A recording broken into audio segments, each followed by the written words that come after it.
Hey preschoolers, I have a Bible story for you today from the Old Testament, and it is found in the book of 2 Kings chapter 4.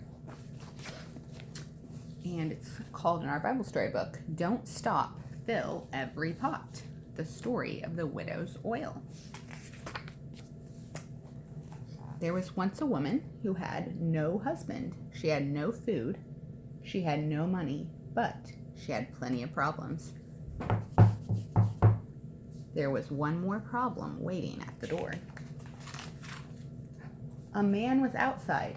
The woman was inside. She opened the door. "Give me the money you owe," demanded the man. "But I have no money," the woman said. "Give me the money or give me your sons," said the man. Then he left.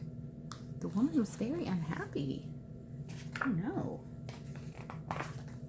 She hurried to find Elisha. Elisha was God's friend.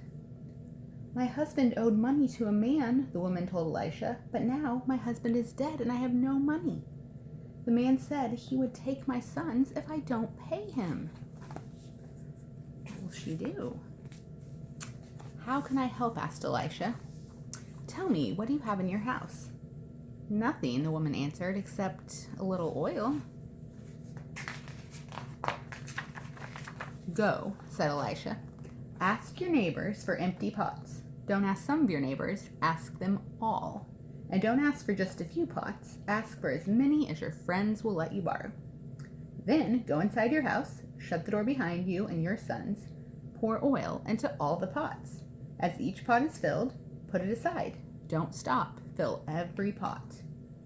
The woman had only a tiny bit of oil, just a few drips, just a few drops. Not enough to fill many pots, not enough to fill any pots. But she did not argue. She believed that God would do a miracle. Let's see. So she and her sons knocked on every neighbor's door, just as Elisha told them. They borrowed as many pots as they could. There were big pots and small pots. There were short pots and tall pots. Lots and lots of empty pots.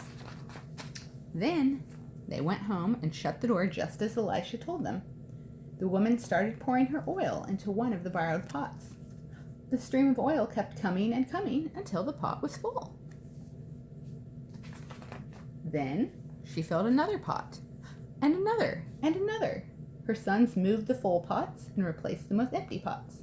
The more she poured, the more oil there was. God kept it flowing. It was a miracle. At last her son said, "Mom, there are no more empty pots." Then the oil stopped flowing, not one more drop. They looked around the room and wondered what to do with all that oil. What do you think they'll do? So the woman went and told Elisha. "Go sell the oil," Elisha said.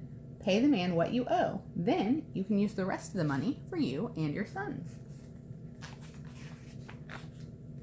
First, the woman had to sell the oil. Second, she had to pay the money she owed. Third, she could buy food for her family. Now, the woman was very happy. She had food, she had money, she still had her sons, and best of all, she had a loving and powerful God. That was pretty amazing. God just took a tiny bit of oil that she had and turned it into so much oil that she could sell to take care of her family. Do you know what? God is still that amazing today. He still does amazing things in people's lives and changes their lives if they will ask him. Well, I'm going to have probably a few more Bible stories for you this week, and then we'll see when I read you stories again. I'm going to be visiting some of my family, so might be a few days. But I'm still thinking of you, and you can always go back and listen to my other stories if I don't put one on for a while.